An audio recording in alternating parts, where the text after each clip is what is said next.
শুরু করছি বাংলা বলছে। 26-এও একাই লড়বে তৃণমূল কংগ্রেস। 2/3 বেশি আসনে গঠিত হবে চতুর্থ তৃণমূল সরকার। বিধানসভায় বাজেট অধিবেশনের শুরুর দিন পরিষদীয় দলের বৈঠকে বার্তা আত্মবিশ্বাসী মমতা বন্দ্যোপাধ্যায়ের।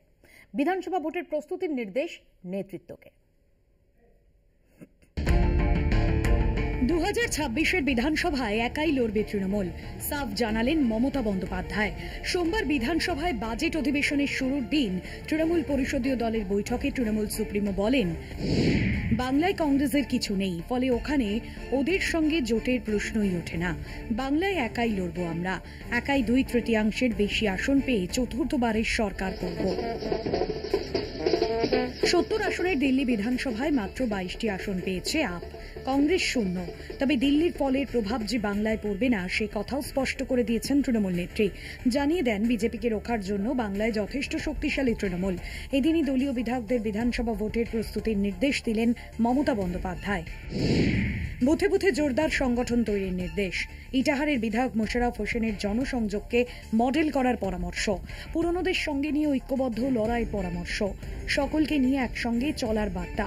একযোগে প্রতিরোধ গড়তে হবে বিজেপির বিরুদ্ধে। প্রকাশ্যে মুখ খোলা যাবে না, দল নিয়ে সিদ্ধান্ত নেবেন তিনি। রাজনৈতিক মহলের মতে বাংলায় বিজেপিকে রুখতে তৃণমূলই যে একমাত্র শক্তিশালী দল তা বহুবার প্রমাণ করে দিয়েছেন মমতা বন্দ্যোপাধ্যায়। প্রতি নির্বাচনের আগে বামেদের সঙ্গে জোট বেঁধে তৃণমূলের শক্তি ক্ষয় করার চেষ্টা করেছে কংগ্রেস, যদিও তাতে বিশেষ লাভ হয়নি। আখেরে মুখ পুড়েছে কংগ্রেসেরই, যার জেরে আরও একবার একলা হেঁটেই বাজিমাতের প্রস্তুতি শুরু তৃণমূলে। কলকাতা টিভি।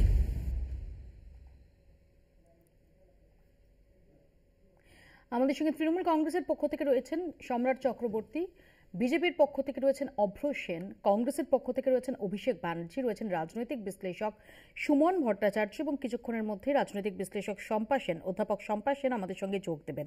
আমি প্রথমে সম্রাটের কাছে আসি যে সম্রাট, একই সঙ্গে মমতা বন্দ্যোপাধ্যায় তিনি আজকে পরিষদীয় দলের বৈঠকে যেমন আত্মবিশ্বাস ব্যক্ত করেছেন, তেমনি এই যে একাই লড়ার কথা, এখনো আমরা যদি দেখি যে 1 বছরের বেশি দেরি আছে এবং হরিয়ানার যা প্রেক্ষাপট, দিল্লির যা প্রেক্ষাপট, সেখানে দাঁড়িয়ে যখন বারবার মমতা বন্দ্যোপাধ্যায় সওয়াল করছেন যে বিজেপি বিরোধী ভোট সেটা ভাগ হওয়া উচিত নয়, সেখানে এ রাজ্যের ক্ষেত্রে কেন ভিন্ন অবস্থান?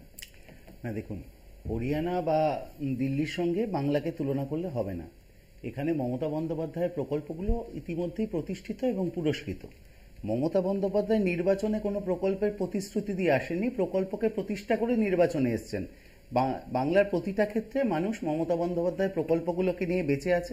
একটা জিনিস দেখুন যে আমরা যদি লোকসভা নির্বাচনের নিরিখেও দেখি, একটা আঞ্চলিক দল তৃণমূল কংগ্রেস, কিন্তু মানুষ মমতা বন্দ্যোপাধ্যায় আঞ্চলিক দল কেন্দ্রে সরকার গঠন করতে পারবে না জেনেও তৃণমূল কংগ্রেসকেই সমর্থন করেছে। এখানে তৃণমূল কংগ্রেসের বিকল্প একমাত্র তৃণমূল কংগ্রেস।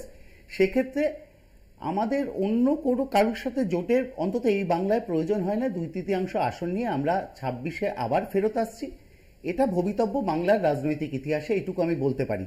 তার কারণ হচ্ছে মমতা বন্দ্যোপাধ্যায় ইতিমধ্যেই প্রতিষ্ঠা করতে পেরেছেন সুশাসন।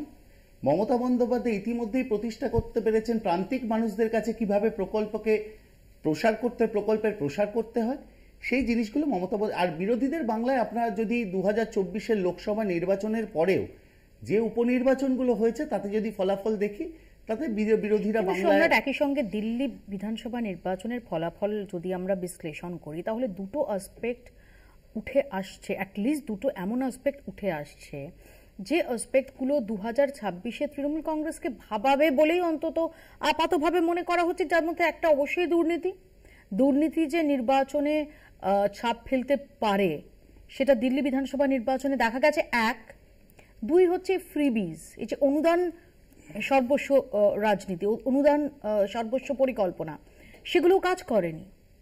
এই কিউগুলো তো নেওয়া দরকার। দেখুন, দুর্নীতির কথাটা আমি বলি, 2014-র পর থেকে আমরা কতগুলো শব্দ সঙ্গে ভীষণভাবে পরিচিত হয়েছি। 1, দুর্নীতি; 2, বৃহত্তর ষড়যন্ত্র, এবং কোনোটাই শেষ অবধি পরিণতি পায়নি এবং কোনোটাই প্রমাণিত করা যায়নি। বাংলার মানুষ রাজনৈতিক সচেতন মানুষ, তারা আশা করি আমরা যদি পূর্ববর্তী নির্বাচনগুলোকে ধরি, এই ইস্যুটাই, দুর্নীতি ইস্যুটা কি এইবারের নির্বাচনে প্রথম আসবে?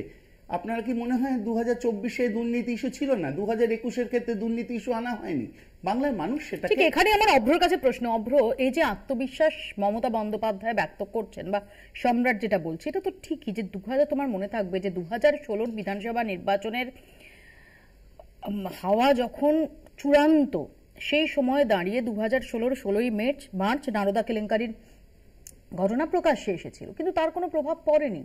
আমরা পরবর্তীকালেও যদি দেখে থাকি যে একের পর এক দুর্নীতির যে অভিযোগ উঠেছে এই তৃণমূল কংগ্রেস সরকারের বিরুদ্ধে, কি সাম্প্রতিককালে যে রিক্রুটমেন্ট স্ক্যাম নিয়ে এত জল বয়ে গেছে গঙ্গা দিয়ে, 2024-এর লোকসভা নির্বাচন বলো বা তার আগে 2023-এর পঞ্চায়েত নির্বাচন বলো, এমনকি আরজি কর কাণ্ড পরবর্তী সময় 6টা বাই ইলেকশন, সেখানেও তার প্রভাব পড়েনি। তো এই আত্মবিশ্বাসই তো স্বাভাবিক নাকি? আমি আপ্লুত এই আত্মবিশ্বাস দেখে, মানে আমি কংগ্রাচুলেট করব তৃণমূল কংগ্রেসকে এই আত্মবিশ্বাসের জন্য, কারণ এই একটা দল পৃথিবীর বুকে যারা বলছে যত দুর্নীতি তত ভোট এদের, মানে এদের একটা দেখতে পাচ্ছি না, আমরা যত দুর্নীতি করব তত আমাদের ভোট বাড়বে, সিট বাড়বে, সেই জন্য আমরা দুর্নীতি করেই যাব, এটা হচ্ছে আপনাদের স্ট্যান্ড। আর খুব একটা সুন্দর কথা বলেছেন দাদা, সম্মানীয় দাদা বললেন যে তৃণমূলের বিকল্প তৃণমূল। আমি এটাও মানি, চোর তৃণমূলের বিকল্প হচ্ছে ডাকাত তৃণমূল, বা ডাকাত তৃণমূলের বিকল্প হচ্ছে চোর তৃণমূল। এই জায়গাটা আপনারা নিয়ে গেছেন। সবসময় এরা চেষ্টা করছে মিডিয়া ন্যারেটিভ কিরম হবে যে পিসিমুনির তৃণমূল ভার্সেস ভাইপোর তৃণমূল, আবার আইপ্যাক তৃণমূল, এই করে করে করে করে মিডিয়া ন্যারেটিভ গুলো চালানো, এবং ওই বলা যে চোর তৃণমূলের বিকল্প ডাকাত তৃণমূল, ডাকাত তৃণমূলের বিকল্প চোর। যেমন এবার যদি মাঝখান থেকে বলেন দাদা আমি তো মাঝখানে বলিনি, তাহলে বাকি প্রোগ্রামটা মাঝখানে বলবো, আপনার একটু তো শুনতে হবে। আসলে বিষয়টা হচ্ছে তৃণমূল কংগ্রেস দুর্নীতিটাকে প্রাতিষ্ঠানিক জায়গায় নিয়ে গেছে। একটা নেতা নেই যার গায়ে দুর্নীতির কালি লাগেনি, আর দুর্নীতির কালি লেগে লেগে এতটাই কালিমালিপ্ত হয়ে গেছে এরা মনে করছে ওটাই তাদের গায়ের রং, তাদের আলাদা করে কিছু যাই আসে না। কিন্তু এই যে ইলেকশনটা হেরে গেল দিল্লিতে, এবং দুর্নীতি সেখানে একটা বড় ইস্যু ছিল, আপের ভোট পার্সেন্টেজে 10%-এর উপরে কিন্তু অবক্ষয় এসছে, এবং বিজেপির ভোট পার্সেন্টেজ 7%-এর উপরে বেড়েছে, এবং সিট সংখ্যা আমরা জানি আমরা কোথায় রয়েছি এবং আপ কোথায় রয়েছে। তৃণমূলের যদি এইসব নিয়ে এত চিন্তাই না থাকতো, যদি কোনো বদারেশনই না থাকতো, তাহলে দিল্লি ইলেকশনে শত্রুঘ্ন সিনহাকে পাঠানোর প্রয়োজনটা কি ছিল? দিল্লিতে তো তৃণমূল কোনো স্টেক হোল্ডারই নয়, আর আমরা বলার আগেই তৃণমূলের কুণাল কুমার ঘোষ বলছে দিল্লির ইলেকশনের বাংলাতে কোনো এফেক্ট পড়বে না। তাই যদি হয়, যদি কোনো এফেক্টই না থাকে, তাহলে শত্রুঘ্ন সিনহাকে পাঠিয়েছিলেন কেন ক্যাম্পেইন করতে? এটা আমার মূল প্রশ্ন। শুধু আপকে তো সাপোর্ট দিয়েছে তৃণমূল কংগ্রেস, সেটাই তো বলছি, ভাগ্যিস সাপোর্ট দিয়েছে। লোকে বুঝতে পেরেছে যে আপের পিস্ততা দাদা যদি তৃণমূল হয় তাহলে ভবিষ্যৎ কি হতে পারে, এটা আমাদের ফরেই গেছে। লোককে আমাদের বোঝাতে সুবিধা হয়েছে যে দুটো দুর্নীতিগ্রস্ত দল, পিস্তত দাদা পিস্তত ভাইয়ের সম্পর্ক, তারা হাতে হাত দিয়ে চলছে। কমনালিটি দুটো দলের মধ্যে একটাই, দুর্নীতি।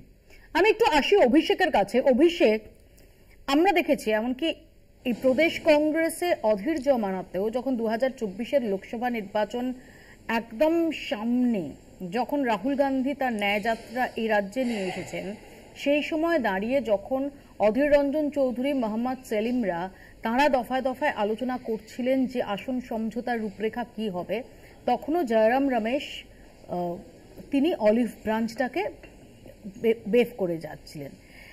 এবং তারপর 2024-এর লোকসভা নির্বাচনে অধীর রঞ্জন চৌধুরী তার গড়ে পরাস্ত হয়, এবং কংগ্রেসের সাংসদ সংখ্যা এ রাজ্য থেকে একে পরিণত হওয়ার পর আমরা দেখেছি খুব ইন্টারেস্টিং একটা চেঞ্জ। অধীর রঞ্জন চৌধুরী, যার কট্টর মমতা বিরোধিতা সর্বজনবিদিত, এবং মমতা বন্দ্যোপাধ্যায় থেকে শুরু করে অভিষেক বন্দ্যোপাধ্যায় কংগ্রেসের এরাজ্যে এই অবস্থার জন্য এবং জোট না হওয়ার জন্য সরাসরি যাকে দায়ী করেছেন তার নাম অধীর রঞ্জন চৌধুরী, সেই অধীর রঞ্জন চৌধুরীকে সরিয়ে দিয়ে প্রদেশ কংগ্রেস সভাপতির পদে আনা হলো শুভঙ্কর সরকারকে।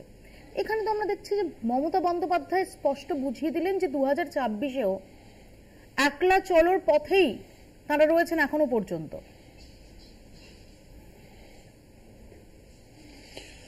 আচ্ছা, 2026-এ তৃণমূল একলা যাবে কি যাবে না, তার জন্য তো তৃণমূলের মুখপাত্র অলরেডি ওখানে রয়েছেন, সেটা তৃণমূলের মুখপাত্র বলবেন।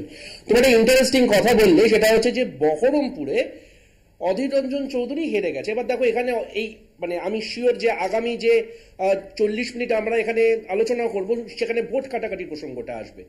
তুমি ভাবো তো, যদি আমরা ভোট পরিসংখ্যানটা দেখি, তাহলে কি মুর্শিদাবাদ এবং বহরমপুরে বিজেপি আমাদের ভোট কেটে তৃণমূলকে জিততে সাহায্য করলো? এটা কি একটা যুক্তি? কারণ যুক্তিটা তো কনসিস্টেন্ট হতে হবে।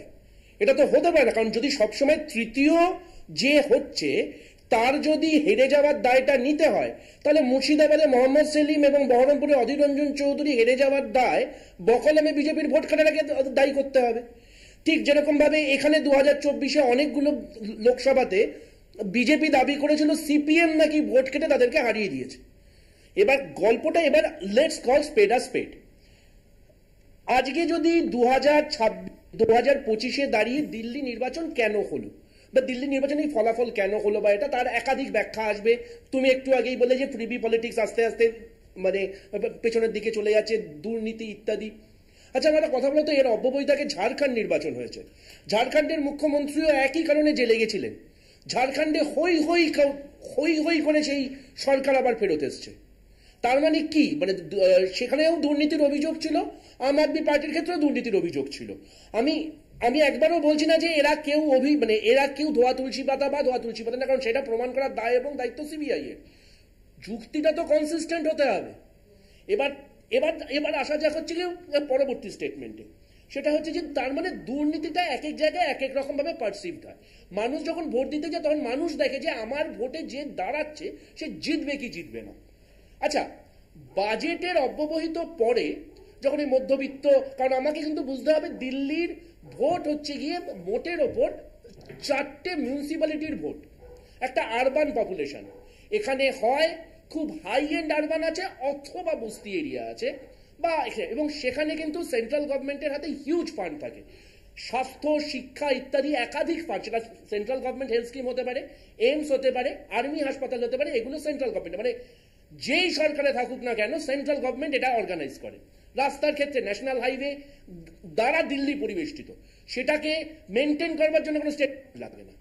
শিক্ষার ক্ষেত্রেও মানে অনেক সেন্ট্রাল ইউনিভার্সিটি আছে। তার মানে আমি যদি ফান্ড আটকে দেওয়ার চেষ্টা করি, মানে দিল্লির ক্ষেত্রে কি হয়েছে আমরা দেখেছি, এলজি বারবার কিভাবে একটা খুব খারাপ দিল্লিতে আমি ধরে নিলাম সেখানে নানা রকম অনৈতিক উপায় নেওয়া হয়েছে, আমি তোমার কথা মতো ধরে নিলাম। মহারাষ্ট্রে কি হয়েছে অভিষেক, হরিয়ানায় কি হয়েছে অভিষেক? একদম ঠিক কথা, এক্স্যাক্টলি আমি এগুলো আসছিলাম। আচ্ছা ওকে, মহারাষ্ট্রে কি হয়েছে, মহারাষ্ট্রকে হরিয়ানার ক্ষেত্রে আমরা সবাই জানি, সুমনদা এক্ষুনি ব্যাখ্যাও করবে হয়তো, যে শতাব্দী প্রাচীন দলের যে পারফরমেন্স সেই পারফরমেন্স নিয়ে কাটাছেড়া করার এর হাই টাইম নয়। শুধুমাত্র অন্যের ছেলে টুকে ফার্স্ট হলো কিনা এটা দিয়ে কি জাস্টিফাই করা যায়? আমি তোমার সঙ্গে 2000% সহমত, এবং আমি তোমায় বলছি আত্মসমীক্ষার কোনো বিকল্প নেই। কিন্তু দেখো, যেগুলো তথ্য আছে, আত্মসমীক্ষা তো অবশ্যই, যেগুলো তথ্য আছে সেগুলো তো অস্বীকার করতে পারবো না। কারণ তুমি আজকে যদি বলো যে বৃহত্তর একটা ঐক্য প্রয়োজন, তাহলে বৃহত্তর ঐক্যটা তো সব জায়গায়। আমাকে যদি আত্মসমীক্ষা করতে 1, 2, 3, 4 করে তো করতে হবে। আমাকে তো 2017-র মণিপুর ভুললে হবে না। 2017-র মণিপুরে যদি তৃণমূল তার দায়িত্ব পালন করতো, আজকে মানে আজকে মণিপুর জ্বলে না। বীরেন সিংকে তখন সরকারে বসাবার ক্ষেত্রে কি হয়েছে আমরা জানি, আত্মসমীক্ষা করলে এগুলো উঠে আসবে। আজকে গোয়াতে আমরা 2 বার হেরে গেছি শুধুমাত্র এই তৃণমূল নিজের নাক কেটে পরের যাত্রা ভঙ্গ করা দলের জন্য। এগুলো বাস্তব। আমি তাও কারোর প্রতি কোনো দোষ দিচ্ছি না, এবং আমরা আত্মসমীক্ষা করছি। কে বলতে পারে সেই আত্মসমীক্ষার সূচনা হচ্ছে? রাহুল গান্ধী তো সবার আগে বলেছেন যে এখানে বাংলায় উনি একটা পদযাত্রা। আমি আসবো অভিষেক, ইতিমধ্যে সম্পাদ সেন আমাদের সঙ্গে যোগ দিয়েছেন, আমি সুমনদার কাছে আসবো। তার আগে সুমনদা, মমতা বন্দ্যোপাধ্যায় এখন যে একলা চলার বার্তা দিচ্ছেন, সেটা কি জাস্ট দলের মনোবল সেটাকে আরো বুস্ট দেওয়ার জন্য? দেখুন মৌপিয়া, আমি বলার আগে যেহেতু অভিষেক বলেছেন, অভিষেকই বলে দিয়েছেন যে কেন ওনাদেরকে সঙ্গে নেওয়া উচিত নয়। উনি খুব স্পষ্ট করে বলে দিয়েছেন। এটা এত স্পষ্ট করে বলেছেন, আমি সেটাকে একটু সংখ্যা তত্ত্বে নিয়ে যাই। কংগ্রেস আছে কোথায়? কংগ্রেস আছে 3টে জেলায়, মুর্শিদাবাদ, মালদা আর পাটলি রায়গঞ্জ। এবার যদি আপনি লক্ষ্য করেন যে মমতা বন্দ্যোপাধ্যায় যখন যে বিধায়কদেরকে তার মতো করে বোঝানোর চেষ্টা করেছেন, মোশাররফের উদাহরণ দিয়েছেন, যিনি রায়গঞ্জের একটা বিধানসভা কেন্দ্রে ইটাহারের বিধায়ক। তো মমতা বন্দ্যোপাধ্যায়ের কোন ভোটটা নিয়ে টেনশন হতে পারে? কংগ্রেসের কাছে কত % ভোট আছে, লেফটের কাছে কত % ভোট আছে, যে উনি কেন এদেরকে সঙ্গে নিতে চাইবেন? একই সঙ্গে উনি যে দ্বিতীয় কথাটা বলেছেন সেটাও কতটা প্রাসঙ্গিক, যে দিল্লিতে কংগ্রেস এবং আপ একসঙ্গে থাকলে কি লাভ হতে পারত, সেটা আমরা সবাই সংখ্যাতত্ত্বে জানি। এবার আজকে বলা যাক যে মমতা ব্যানার্জি কি কেন চাইছেন না কংগ্রেসকে। প্রথম কথা যে পশ্চিমবঙ্গে কংগ্রেসের কাছে পড়ে আছে 3টে জেলা, পড়ে আছে সংখ্যালঘু ভোট। এবার সেই সংখ্যালঘুরা, আমরা সবসময় ভাবি সংখ্যালঘুরা তো বোকা, সংখ্যালঘুরা বোকা না, তারা জানেন যে বিপদে পড়লে তারা মমতা বন্দ্যোপাধ্যায়ের কাছে যাবে। তাহলে এই সংখ্যালঘুরা পশ্চিমবঙ্গে কংগ্রেসের জোট সঙ্গী না হওয়া সত্ত্বেও তৃণমূলকে ভোট দেন। আর দিল্লিতে আপকে কেন ভোট দিলেন না? কারণ আপও সফট হিন্দুত্বের লাইনে হাঁটছিলেন। আপ কিন্তু অরবিন্দ কেজরিওয়াল কখনো দাঙ্গার সময় তাদের পাশে দাঁড়াননি বা কোনো ইস্যুতেই সংখ্যালঘুদের পাশে দাঁড়াননি। আপনি যদি মানে দিল্লি সংখ্যালঘু প্রধান সিটগুলো, বাল্লিমারান হোক, আপনি যদি ওকলা দেখেন, প্রত্যেকটা জায়গায় দেখবেন কংগ্রেস ভোট পেয়েছে। কিন্তু পশ্চিমবাংলায় মমতা বন্দ্যোপাধ্যায়ের সম্পর্কে এই অভিযোগটা কংগ্রেস করতে পারবে না যে পশ্চিমবাংলায় মুসলমানদের পাশে মমতা ব্যানার্জি দাঁড়ান না। তাহলে মমতা ব্যানার্জির কাছে কংগ্রেসের সমর্থন দরকার নেই। আচ্ছা, লেফট খুব দায়িত্ব নিয়ে নিজেদের ভোটটা বিজেপিকে দিয়ে দিয়েছে। তাহলে লেফটের কাছে পড়ে আছে যে পার্সেন্ট ভোটটা, সেটা বিজেপিতে যাবে না।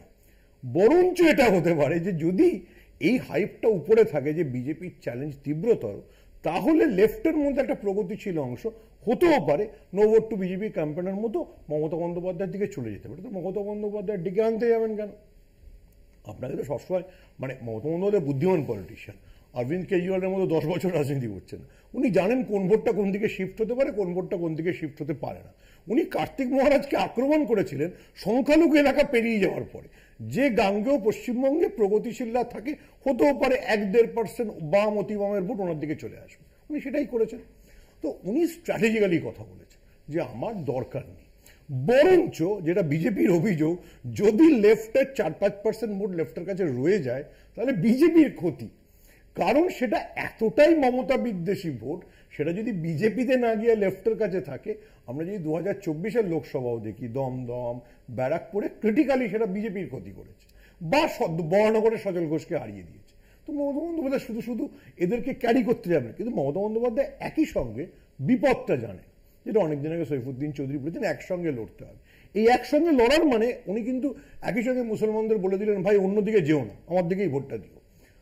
উনি ওনার মতো করে স্ট্র্যাটেজি। সম্পাদের কাছে প্রশ্ন, যে যখন এই বিজেপির বিরুদ্ধে সবকটা শক্তির একজোট হওয়ার উপর জোর সওয়াল চলছে, সেই সময় দাঁড়িয়ে এই রাজ্যের প্রেক্ষাপটে মমতা বন্দ্যোপাধ্যায় কনফিডেন্ট যে তাদের কাউকে লাগবে না। এক তো তৃণমূল কংগ্রেস এবং বামেরা তারা এক আসনে আসার কোনো সম্ভাবনা এখন অবধি জানা যায়, যার দেখা দেয়নি। কংগ্রেসকেও যে লাগবে না সেই বার্তা মমতা বন্দ্যোপাধ্যায় স্পষ্ট করেছেন। আবার এমন একটা সময় যখন আমরা দেখতে পাচ্ছি যে সিপিআইএম এর মধ্যে আলোচনা হচ্ছে যে বিজেপি হচ্ছে এ রাজ্যে সবচেয়ে বড় শত্রু।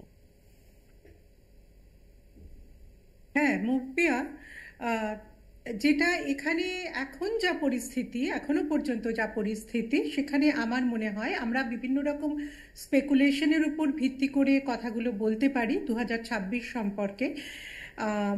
সেক্ষেত্রে মমতা বন্দ্যোপাধ্যায় এবং তার দল যেহেতু শাসক দল এবং এত বছর ধরে তারা শাসন ক্ষমতায় রয়েছেন, তাদের শক্তি যে পর্যায়ে রয়েছে এবং সাংগঠনিক ক্ষমতা এখনো পর্যন্ত যে অবস্থায় দাঁড়িয়ে রয়েছে, তাতে তার কারুর সঙ্গে হাত ধরে নির্বাচনে যাওয়ার মতন অবস্থা অন্তত বিধানসভা ভোটের ক্ষেত্রে প্রয়োজন নেই।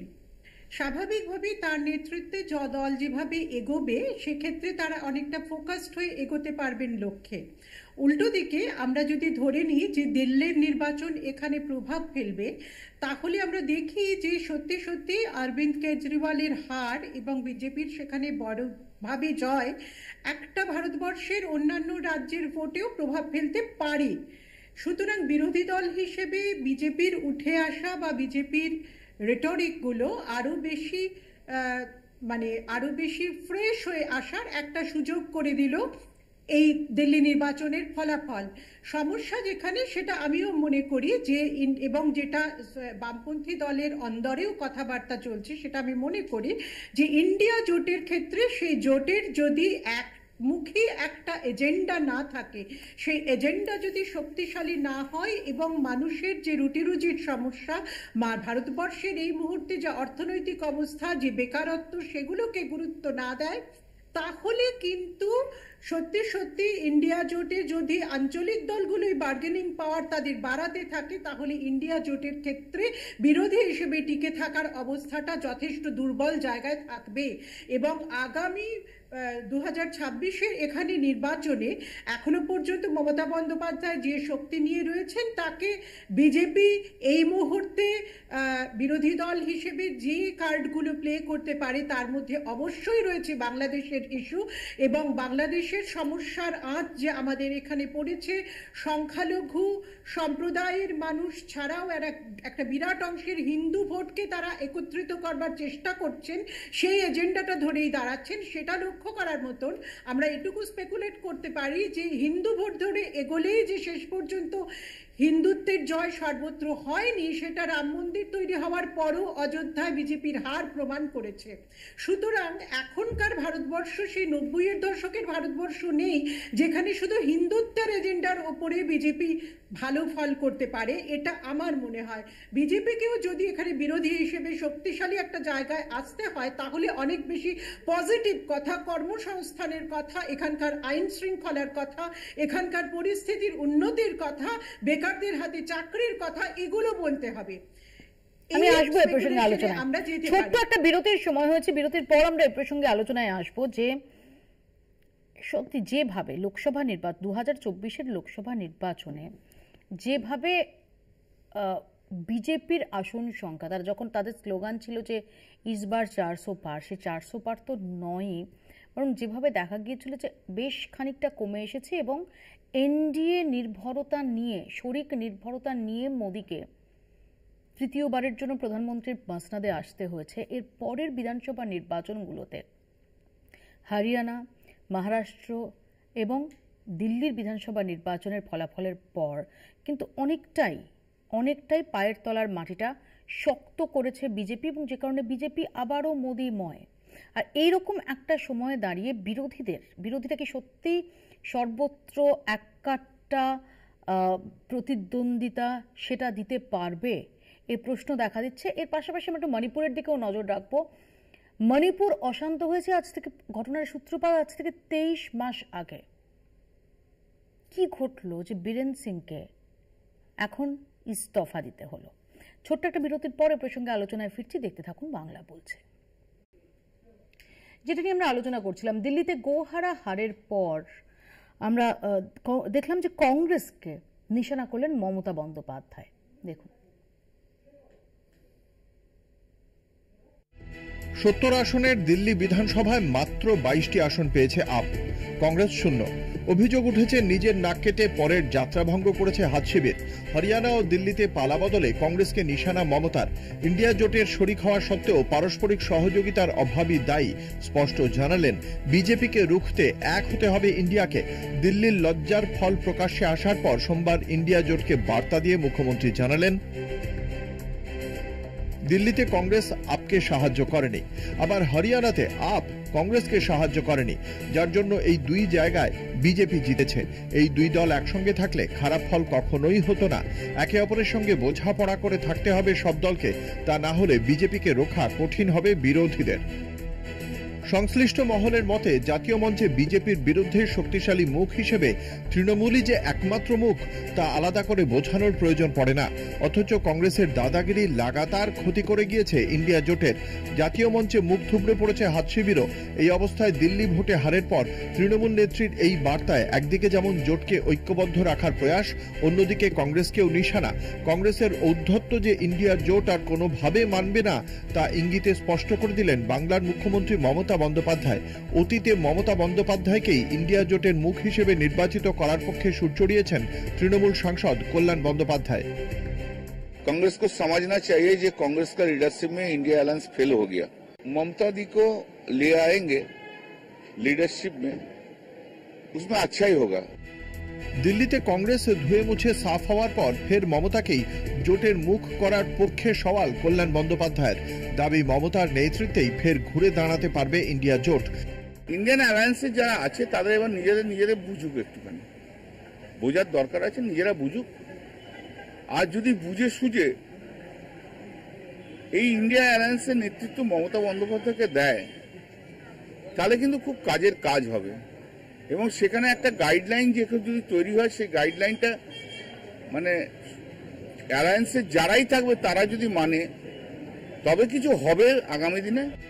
ইন্ডিয়ার প্রধান মুখ হিসেবে অতীতে মমতা বন্দ্যোপাধ্যায়ের নামে সমর্থন জানিয়েছেন লালু প্রসাদ যাদব, সঞ্জয় রাউত, সুপ্রিয়া সুলে সহ ইন্ডিয়া জোটের অন্য শরিকরাও। অদূর ভবিষ্যতে সেই প্রস্তাব বাস্তবায়িত হওয়ার সম্ভাবনাও উড়িয়ে দিচ্ছে না রাজনৈতিক মহলের একাংশ। এদিকে গোষ্ঠীদ্বন্দ্বে জেরবার মণিপুর বিজেপি, মুখ্যমন্ত্রী পদে নতুন মুখ খুঁজতে সক্রিয় কেন্দ্রীয় নেতৃত্ব। বীরেন সিং এর বিরোধী গোষ্ঠীর সঙ্গে তলে তলে যোগাযোগ কংগ্রেসের। মণিপুরের রাষ্ট্রপতি শাসন জারির প্রস্তাব সদ্য পদত্যাগী মুখ্যমন্ত্রীর। অনেকের মতে বিরোধীদের মুখ বন্ধ করতে বিতর্কে জড়ানো মুখ্যমন্ত্রী বীরেন সিংকে পদত্যাগ করানো বিজেপি কেন্দ্রীয় নেতৃত্বের সুকৌশলী পদক্ষেপ। কলকাতা টিভি। অভিষেকের কাছে আসবো। অভিষেক, সাম্প্রতিক অতীতে বারংবার আমরা বিশেষ করে তৃণমূলের তরফ থেকে এই প্রশ্ন তুলতে দেখেছি যে বিরোধী জোটের রাশ কংগ্রেসের হাতে যে থাকবে, কংগ্রেসের সেই যোগ্যতা আছে কিনা। শুধু তাই নয়, আমরা ইন্ডিয়া জোটের একাধিক হেভিওয়েট নেতাদের তরফ থেকেও এ প্রশ্ন উঠতে দেখেছি। সেখানে দাঁড়িয়ে দিল্লি নির্বাচনের ফলাফলের পর তো আরো জোরালোভাবে প্রশ্ন উঠছে, এবং শুধু তাই নয়, সেখানেই কল্যাণ বন্দ্যোপাধ্যায় আরো একবার সওয়াল করছেন যে বিজেপি বিরোধী জোটের নেতৃত্ব দেওয়ার যোগ্যতা যদি কারো থেকে থাকে তিনি মমতা ব্যানার্জি। দেখো, কল্যাণ বন্দ্যোপাধ্যায়ের খুব মানে আশু দরকার আছে গুডবুকে থাকার। ওখানে কল্যাণ বন্দ্যোপাধ্যায় অনেক কথাই বলবে, কল্যাণ বন্দ্যোপাধ্যায়ের বক্তব্যটি ইম্পর্টেন্ট। কিন্তু আমি তোমাকে একদম স্ট্যাটিস্টিক্স নিয়ে বলি, তার আগে জাস্ট আমি একটু সুমনদাকে বলি। সুমনদা একদম ঠিক বলেছে। মালদা, মুর্শিদাবাদ এবং দিনাজপুরের আমাদের সংগঠন রয়েছে। আমি জাস্ট একটা পরিসংখ্যান দিয়ে দিই। এই যে 2024-এর লোকসভাতে, পুরুলিয়া লোকসভাতে জ্যোতির্ময় মাহাতো আর শান্তিরাম মাহাতো, মানে বিজেপি আর টিএমসির ভোট ছিল হচ্ছে 40% আর 39%। নেপাল মাহাতো 10% ভোট কেটেছিল, না হলে ওখানে তৃণমূল জিততো। জাস্ট একটা পরিসংখ্যান। অর্থাৎ মানে মোটের ওপর যেটা ফ্যাক্ট সেটাই সবসময় সত্যি। এরকম মাটিগাড়া, নকশালবাড়ি আছে, এরকম বাদুরিয়া আছে, এরকম একাধিক বিধানসভা আছে, হয়তো পকেট ভোট একটু ভোট আছে। এবার যে প্রশ্নটা তুমি করলে, এই যে সদ্য সমাপ্ত দিল্লি নির্বাচন ছিল, আমি তো এক্সপেক্ট করেছিলাম যে চিত্তরঞ্জন পার্ক থেকে তৃণমূলের প্রতীকে একজন লড়বে। আমি তো এক্সপেক্ট করেছিলাম যে আমাদের সঙ্গে কারোর ভালো সম্পর্ক নেই, কিন্তু চিত্তরঞ্জন পার্ক হচ্ছে বাঙালি অধ্যুষিত, তো সেখানে কেন তৃণমূলকে একটা সিট ছাড়বার মতো বদান্যতা দেখাতে পারলো না আম আদমি পার্টি? আম আদমি পার্টি কেন দেখাতে পারলো না যে পূর্বাঞ্চল অধ্যুষিত জায়গাতে অখিলেশ যাদবের সমাজবাদী পার্টিকে সিট ছাড়তে? আমাদের সঙ্গে তো জোট ছিল না। যাদের সঙ্গে জোট ছিল, যারা নন প্লেইং ক্যাপ্টেন হিসেবে খেলতে গেছিল, তাদেরকে এই প্রশ্নটা নিজের কাছে করা উচিত। সম্রাট, এবার সমস্যাটা কি বলতো, আলোচনা একটা খবর ভাসিয়ে দেওয়া যায়, এবার সেটা কিন্তু জাস্টিফাই করতে হবে। সম্রাট, না, এটা প্রথমেই বলি যে বরাবরই মমতা বন্দ্যোপাধ্যায় ইন্ডিয়ান জোটের প্রতিষ্ঠার সময় থেকে যেখানে যে কথাটা বলে এসেছে সেটা হচ্ছে যে যেখানে শক্তিশালী সেখানে বেশিরভাগ সিটে সেই দল প্রতিদ্বন্দ্বিতা করবে। কিন্তু দেখা গেছে 2024-এর লোকসভা নির্বাচনের ক্ষেত্রে সেটা মানা হয়নি, এবং এই জোটের নেতৃত্ব আজও অবধি ইন্ডিয়া জোটের নেতৃত্ব কংগ্রেসের হাতেই রয়েছে। কেন মানা হয়নি সেটা কংগ্রেসের প্রতিনিধি ভালো বলতে পারবে। একটা কথা তো সত্যি, 80-র দশকের শেষের দিক থেকে কংগ্রেস ক্রমশ ক্ষয়িষ্ণু হয়েছে এবং আঞ্চলিক দলগুলোর প্রাধান্য বেড়েছে। মমতা বন্দ্যোপাধ্যায়, যেটা আমাদের কংগ্রেসের প্রতিনিধি বললেন যে কেন ওখানে, তো মমতা বন্দ্যোপাধ্যায় দিল্লিতে প্রতিদ্বন্দ্বিতা করবেন বলে যেতে চাইনি, আপকে সমর্থন করি, কারণ আপ শক্তিশালী। এবং নির্বাচনের ফলাফলের নিরিখেও দেখা গেছে যে 14টা এরকম আসন আছে যেখানে কংগ্রেস ভোট কাটার ফলে আপ সেই সিটগুলোতে পরাজিত হয়েছে। কিন্তু একটা জিনিস ঠিক যে আমরা ইন্ডিয়া জোট গঠন হওয়ার পর থেকে 2024-এর লোকসভা নির্বাচনে যদি একটা ইস্তেহার তৈরি করে ইন্ডিয়া জোট এগোতে পারত, যদি কিছু কমন মিনিমাম প্রোগ্রাম নিয়ে ইন্ডিয়া জোট এগোতে পারত, যেগুলো মমতা বন্দ্যোপাধ্যায় ইন্ডিয়া জোটে বলেছিলেন, যদি পশ্চিমবঙ্গের ক্ষেত্রে কংগ্রেসের সাথে আজকে তৃণমূল কংগ্রেসের 2024-এর লোকসভা নির্বাচনে জোট হতো, তাহলে অদিত চৌধুরী হয়তো আজকের দিনে সাংসদ হতেন। কিন্তু সেগুলো কোথাও কংগ্রেসের ঔদ্ধত্যের ফলে হয়তো সেগুলো মানা সম্ভব হয়নি বা মানা যায়নি। আজকে এই প্রশ্ন অবান্তর। আজকে ইন্ডিয়া জোটের আমি সর্বময় কর্তা হয়ে থাকবো, অথচ ইন্ডিয়া জোটের বাকি শরিকদেরকে প্রাধান্য দেব না। যেখানে দাঁড়িয়ে বিজেপিকে রক্ষাই আমাদের মূল লক্ষ্য ছিল, সেখানে দাঁড়িয়ে হাসতে হাসতে আমাদের ভুল নীতির ফলে বিজেপি এগিয়ে যাচ্ছে। আমি না ডেটা নিয়ে আলোচনা করতে চাই, আমি না হাওয়ায় কথা বলি না। সদ্য সমাপ্ত 2024 লোকসভা নির্বাচনে পাঞ্জাবে আম আদমি পার্টি এবং কংগ্রেসের জোট হয়নি, সেখানে বিজেপি শূন্য। আবার দিল্লিতে আম আদমি পার্টি আর কংগ্রেসের জোট হয়েছিল, সেখানে দিল্লিতে 7-7 পেয়েছিল বিজেপি। একটু আগে উদ্ধত্তের কথা বলছে না, পূর্ণিয়া থেকে পাপ্পু যাদব ইন্ডিপেন্ডেন্ট হয়ে এমপি হয়েছে, কংগ্রেস তাকে ক্যান্ডিডেট দিতে পারেনি কারণ আরজেডি চাইনি বলে। সব কথা যখন আমরা তথ্য নিয়ে আলোচনা করবো সব কথা মাথায় রাখতে হবে। নাও লেটস কল স্পেড আ স্পেড। সারা ভারতবর্ষে এই মুহূর্তে দাঁড়িয়ে দুটো জিনিস থাকবে, একটা রাইটিস্ট পলিটিক্স, একটা সেন্ট্রিস্ট পলিটিক্স। সেই সেন্ট্রিস্ট পলিটিক্সে কংগ্রেসের থেকে বিশ্বাসযোগ্যতা কারোর থাকবে না। কংগ্রেস বা কংগ্রেস মনোভাবাপন্ন পার্টিগুলো সেগুলো থাকবে সেন্ট্রিস্ট পলিটিক্সে, আর রাইটিস্ট পলিটিক্সে থাকবে বিজেপি। এবার এই লড়াইটা থাকবে আদর্শের। আমি অভিষেকের শব্দ ধার করে বলি, লেটস কল ইট এ স্পেড এ স্পেড। এটা তো ঠিক যে কংগ্রেসের ক্ষতি করেছে আপ, মহারাষ্ট্রে, গুজরাটে, হরিয়ানা, এগুলো একদম ঠিক। এটাও ঠিক যে কংগ্রেস দেশের বৃহত্তম দল। কিন্তু আমাকে যদি কেউ বলেন যে এই যে একটা ইন্ডিয়া জোট তৈরি হলো, সেই জোটের কনভেনার কে, সেই জোটের ন্যূনতম কর্মসূচি কি, যারা কংগ্রেসের সবচেয়ে ঘনিষ্ঠ দল, সেই সিপিআইএমএল উপলব্ধি বলেছে দীপঙ্কর ভট্টাচার্য যে এই জোটটার কোনো অস্তিত্ব দেখা যায় না, কোনো মিটিং হয় না। দেখুন, লেটস কল ইট এ স্পেডে এটাও বলতে হবে, দিল্লিতে যখন ইলেকশনের রেজাল্ট আসছিল, আমি আপনাদের চ্যানেলে ছিলাম, দুপুর 12:30টার সময় প্রিয়াঙ্কা গান্ধী বলছেন, I did not check the result. যদি দেশের সর্ববৃহৎ দলের সবচেয়ে গুরুত্বপূর্ণ নেত্রী শব্দটা ব্যবহার করলাম, তিনি যদি দিল্লির ফলাফল না জানেন, রাহুল গান্ধী যদি মনমোহন সিং এর সময়, যেটা বিজেপির বলা উচিত, ভিয়েতনাম বেড়াতে চলে যান, তাহলে আপনি কি আশা করবেন যে ভারতবর্ষের মানুষ যে আস্থা রেখেছিলেন সেই আস্থা কংগ্রেস বজায় রাখছে? আপনি মহারাষ্ট্র ইলেকশনের উদাহরণ তুলেছিলেন। মহারাষ্ট্রে যখন নির্বাচন হচ্ছিল, গোটা কংগ্রেস দলটা চলে গেছিল ওএনআর। মল্লিকার্জুন খাড়গে থেকে শুরু করে মহারাষ্ট্রে প্রত্যেকটা জোট সঙ্গী বলেছিল কংগ্রেসের দেরির জন্য, কংগ্রেসের ভুলের জন্য ওখানে আসন সমঝোতা হয়নি। তো মানে দেখুন, আপনি বিজেপির বিরোধিতা করতে চান, এটা তো হাওয়াতে হবে না। বিজেপির কাছে ভোট আছে কত, 38% গোটা দেশ জুড়ে। তো আপনি বাকি ভোটটাকে একজোট করার চেষ্টা করবেন না? আপনি কখনো ভিয়েতনাম ঘুরে বেড়াবেন, আপনি কখনো অমুক জায়গায় ঘুরে বেড়াবেন, এটা কি মানে রসিকতা হচ্ছে? নরেন্দ্র মোদী, অমিত শাহ, দেখুন যেটা আপনার স্টোরির শেষ লাইন ছিল, মানে আপনাদের স্টোরি, মণিপুরে ক্রাইসিস দেখা মাত্র মণিপুরে সরকার ফেলে দিল, এবং ওরা এখনো অব্দি রাষ্ট্রপতি শাসন জারি করছে না, কারণ জানে যে যতক্ষণ বাজেট অধিবেশন আছে তাহলে রাষ্ট্রপতি শাসন জারি করলে পার্লামেন্টে আলোচনা করতে হবে। আপনি দিল্লি হারের পর, মহারাষ্ট্র হারের পর, হরিয়ানার হারের পর শুনেছেন ইন্ডিয়া জোটের কোনো বৈঠক হচ্ছে? আপনি শুনেছেন? এটা কোনো সিরিয়াস প্রশ্ন? মণিপুর প্রসঙ্গটা তুললেন সুমনদা, আমি মণিপুর প্রসঙ্গে অভ্রর কাছে আসবো। অভ্র, আমরা এই সময়ে বীরেন সিং যখন ইস্তফা দিলেন, তার পলিটিক্যাল টাইমিং সেটা তো খুব সিগনিফিকেন্ট। আমি তার আগে দু একটা কথা বলে তারপর মণিপুর প্রসঙ্গে আসি, কারণ অনেকে অনেক কিছু বলেছেন। যে দিল্লিতে আমাদের যা হিসেব সেই অনুযায়ী 323টা বুথ ছিল যেখানে বাঙালিরা কিন্তু সংখ্যাগরিষ্ঠ ছিল। এই 323টা বুথের মধ্যে 307টি বুথে কিন্তু বিজেপি জয়ী হয়েছে। তো বাঙালিদের মধ্যে যারা দিল্লিতে থাকেন তাদের মধ্যে কিন্তু এই অ্যাকসেপ্টেন্সটা রয়েছে এবং আমাদেরকেই চাইছে। এটাও একটা কিন্তু অ্যাংজাইটির জায়গা তৃণমূলের কাছে।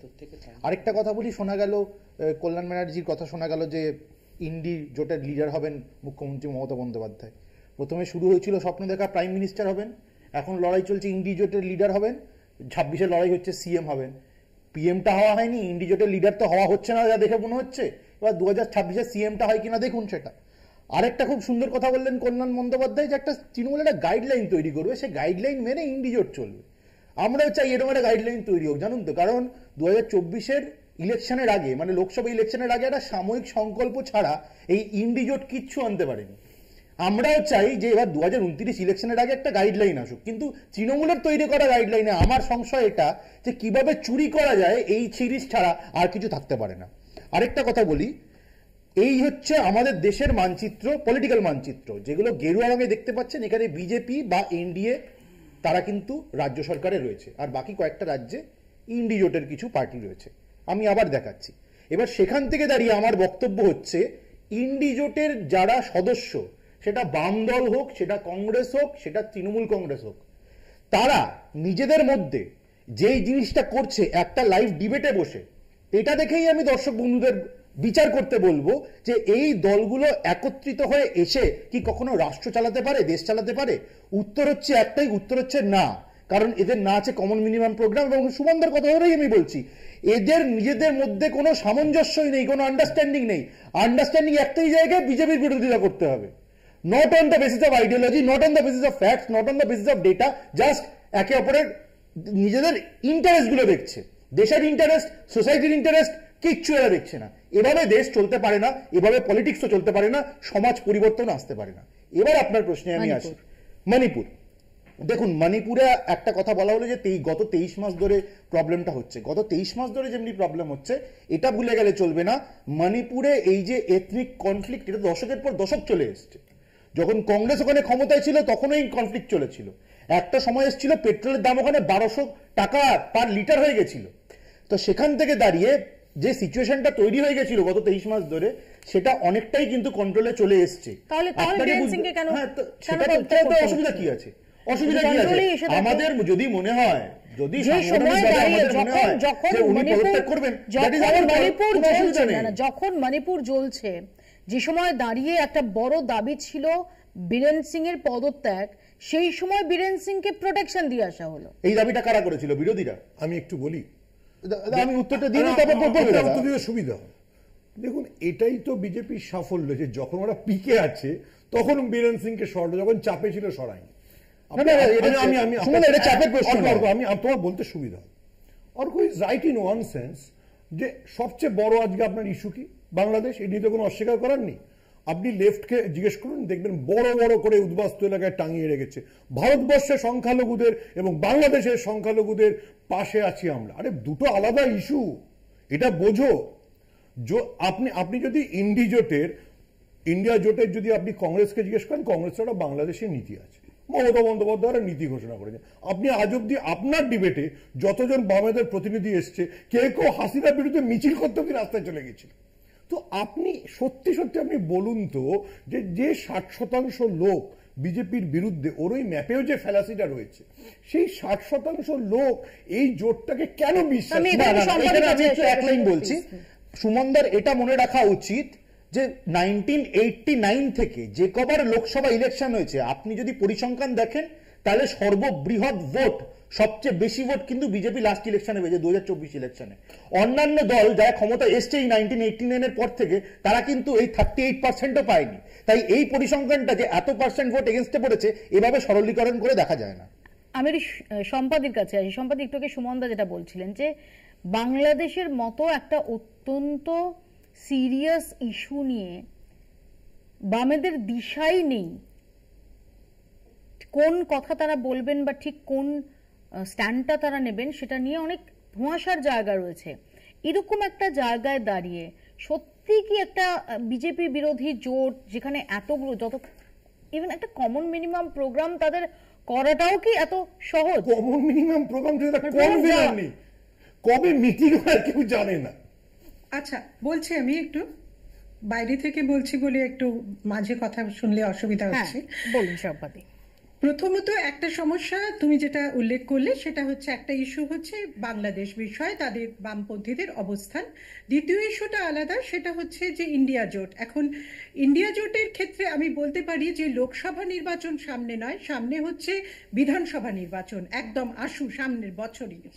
সেক্ষেত্রে কিন্তু আমরা দেখতে পাই যে এজেন্ডাগুলো, রাজ্যের যে দুর্নীতি, রাজ্যের যে ভয়ঙ্কর নারী নিরাপত্তার অভাব, রাজ্যের যে তীব্র অভাব, কর্মসংস্থানহীনতা, শিল্পায়ন করা প্রয়োজন, এই যে ইস্যুগুলো, এই ইস্যুগুলোই প্রথমত চাকরি চুরি যাওয়া ইত্যাদি নানান ইস্যু উঠে আসবে ভোটের ক্ষেত্রে। এবং সেই এজেন্ডাগুলোকে যদি সামনে রেখে বিরোধী দল যারা এখানে মূলত এখন বিজেপি, তারা যদি এগোয়, তাহলে আমি বলবো যে তাদের ভালো করার সম্ভাবনা আছে।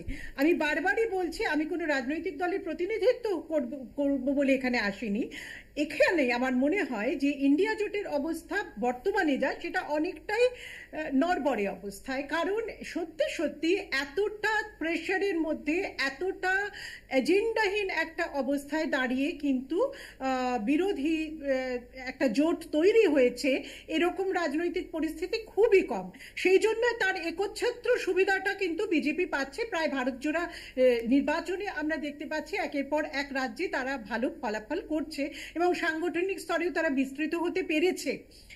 সেক্ষেত্রে আমি বলবো ইন্ডিয়া জোটকে অবশ্যই মাথায় রাখতে হবে যে তাদের লিডারশিপে আসবেন কে, কংগ্রেসের কেউ নাকি বামপন্থী দলের কেউ নাকি অন্যান্য আঞ্চলিক দলের কেউ। এখানেই সম্পাদী এখানেই এই কল্যাণ বন্দ্যোপাধ্যায় থেকে শুরু করে একাধিক তৃণমূল কংগ্রেস নেতা তাদের যেটা যুক্তি যে বিজেপি বিরোধিতা মানে শুধুমাত্র মাঠে ময়দানে না, ভোটের ময়দানে বিজেপি বিরোধিতা এবং তার ফলটাকে এনশিওর করা, অর্থাৎ নির্বাচনী রাজনীতিতে বিজেপিকে রুখে দেওয়া, ইভিএমে বিজেপিকে রুখে দেওয়া। এটা তৃণমূল কংগ্রেস যেভাবে করতে সমর্থ হয়েছে অন্য দল সেভাবে করতে সমর্থ হয়নি, যে কারণে মমতা বন্দ্যোপাধ্যায়ের নামটা বারবারই তৃণমূল কংগ্রেসের একাধিক নেতা তারা সামনে আনছেন। কি মনে হয় সম্পাদী? না, অবশ্যই বিজেপির রুখে দেওয়ার ক্ষেত্রে এ রাজ্যে মমতা বন্দ্যোপাধ্যায়ের ভূমিকা যথেষ্ট উল্লেখযোগ্য এবং বারবারই সেই বিগত নির্বাচনগুলোকে তিনি তা প্রমাণ করেছেন। কিন্তু সংসদের ভিতরে যখন আমরা তৃণমূল পার্টিকে বিভিন্ন বিলের পাসের সময় ভূমিকা নিতে দেখেছি, তখন দেখেছি যে সেক্ষেত্রে তারা বিজেপিকে সমর্থন করেন অথবা ওয়াক আউট করেন। ফলে আসল এজেন্ডা কি ওয়াইসের দলের মতন, সেই প্রশ্নটা কিন্তু থেকে যায়। একটা পয়েন্ট তুলেছেন সম্পাদী সম্রাট। সেই ক্ষেত্রে আমাদের প্রশ্ন থেকে যায় যে বিরোধিতা, ভারতবর্ষে যে গণতন্ত্রের বিরোধিতার স্পেসটাও যথেষ্ট থাকা উচিত। গণতন্ত্র কখনোই আধিপত্যবাদের কথা বলবে না, বিরোধিতার স্পেসটা দেবে। এখন এখানে সম্পাদী যেটা বলার চেষ্টা করছেন যে যখন সংসদে কোনো গুরুত্বপূর্ণ ইস্যুতে ভোটাভুটির প্রসঙ্গ আসে সেই সময় বিজেপি বিরোধিতায় তৃণমূল কংগ্রেসের সিনসিয়ারিটি নিয়ে এর আগেও প্রশ্ন তুলেছে, কংগ্রেস তুলেছে, সিপিআইএম তুলেছে, এটা অস্বীকার করতে পারে না। আমি এটাই প্রসঙ্গে পরে আসছি। আমি শুরু করি একটু আগে, যেখানে মণিপুরে ছিল সেখানে সুমনদার একটা কথা এবং অভ্রর একটা কথা প্রসঙ্গে আমি শুধু বলি। সুমনদা বলেছেন যে বিজেপি যখন চাপে ছিলেন তখন মুখ্যমন্ত্রীকে সরায়নি, আর অভ্র বলেছে এটা ওদের দলীয় সিদ্ধান্ত। প্রথম কথা হলো, আমি সুমনদার বক্তব্যের এই প্রসঙ্গে বিরোধিতা করছি। বিজেপি এখন মণিপুরে চাপে আছে কারণ বিজেপির 20 জন বিধায়ক যারা অমিত শাহের সঙ্গে দেখা করে বিক্ষুব্ধ বিধায়ক বলেছেন কংগ্রেস অনাস্থা আনলে আমরা এই মুখ্যমন্ত্রীকে না সরালে কংগ্রেসের প্রস্তাবকে সমর্থন করবো, এটা একটা চাপ। দ্বিতীয় কথা হচ্ছে 20 জন বিধায়ক যখন বিক্ষুব্ধ হয়ে স্বরাষ্ট্রমন্ত্রীকে মুখ্যমন্ত্রী সরাতে বলে সেটা দলীয় সিদ্ধান্ত হয় না, চাপের কাছে নতি স্বীকারই হয়। আমরা দেখেছি এই পশ্চিমবঙ্গের ক্ষেত্রে কলতলার ঝগড়া হলে কেন্দ্রীয় টিম চলে আসে। আজকে বলুন তো জ্বলন্ত মণিপুরে এনএইচআরসি কোথায় ছিল? আমি আজকে জিজ্ঞাসা করছি এই জ্বলন্ত মণিপুরে জাতীয় মহিলা কমিশন কোথায় ছিল? ছিল না। আমাদের সর্বতভাবে মণিপুরের ক্ষেত্রে কেন্দ্রীয় সরকার, রাজ্য সরকার, ডবল ইঞ্জিনের সরকার যাই বলুন না কেন, তারা সর্বভাবে ব্যর্থ হয়েছে। দেখুন, উনি মণিপুর নিয়ে বললেন কিন্তু অন্য কিছু নিয়ে উনি বলতেই চাইলেন না। আপনি প্রশ্নের উত্তরটা দিন, তারপর আমি আপনার কথা মহিলা কমিশন থেকে শুরু করে মানবাধিকার কমিশন থেকে শুরু করে সম্পাদিত একটা সিগনিফিকেন্ট প্রশ্ন করেছেন এবং মবিয়া দিয়ে প্রশ্নটা করেছে। আপনি ওটার উত্তর দেন, আমি আপনার এই প্রশ্নের উত্তর দেব। আমি আগে তোমার প্রশ্নটার উত্তর দিলাম তো, তুমি সেটা বলো। আপনি তো ওই প্রশ্নের উত্তর দেবেন না তো? না না, কেন দেব না? নিশ্চয়ই দেব। কেন দেব না? তুমি যেটা বললে সেই বিষয়টা হচ্ছে না। তুমি আমার কাছে জানতে চাইলে আমি শেষ করি। আমি তো জানতে চাই, এক লাইনে শেষ করব। এটা দলীয় সিদ্ধান্ত না 20 জন? না না, আমি বলছি মৌপিয়াদির প্রশ্নের উত্তরটা দিন। আমি বলছি তোমাদের প্রশ্নের উত্তরটা দেন, আমি চুপ করে মণিপুরের মুখ্যমন্ত্রীর পদত্যাগ উত্তর দিচ্ছি। শুনুন, দলীয় সিদ্ধান্ত এক কথা উত্তরটা শুনুন, তার থেকে বেটে যাবে। শুনুন, বিষয়টা হচ্ছে মণিপুর নিয়ে আপনি কথা বলছেন, আপনি জানেন পরিসংখ্যান দিচ্ছেন তো আপনি জানেন আমাদের রাজ্যে মহিলাদের বিরুদ্ধে ক্রাইমে কনভিকশন রেট কত জানেন? আমি বলে দেবো 2.5%। এবং কত পার্সেন্ট কেসে চার্জশিট দেওয়া হয় শুনবেন? 87%। মানে আমাকে শেষ করতে দিন।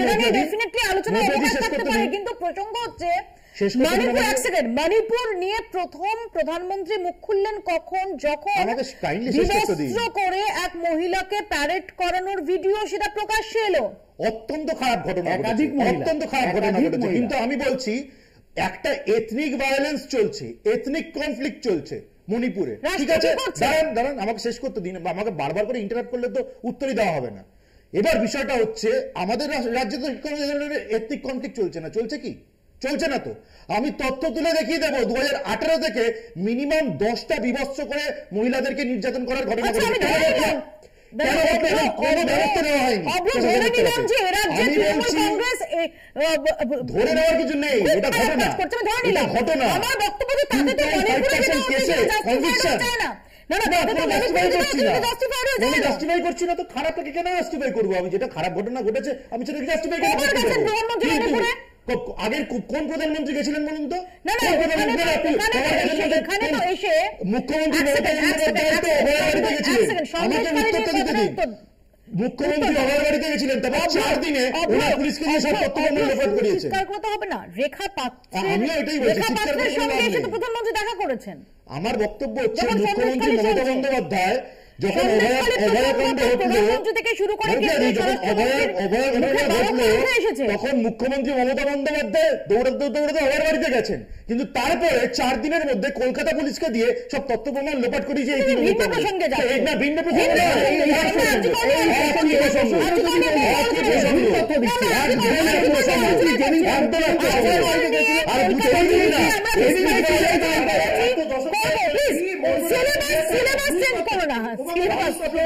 আমি সুমনদার কাছে আসবো। সুমনদা, কিভাবে কন্ট্রোলে আনছে মুখ্যমন্ত্রী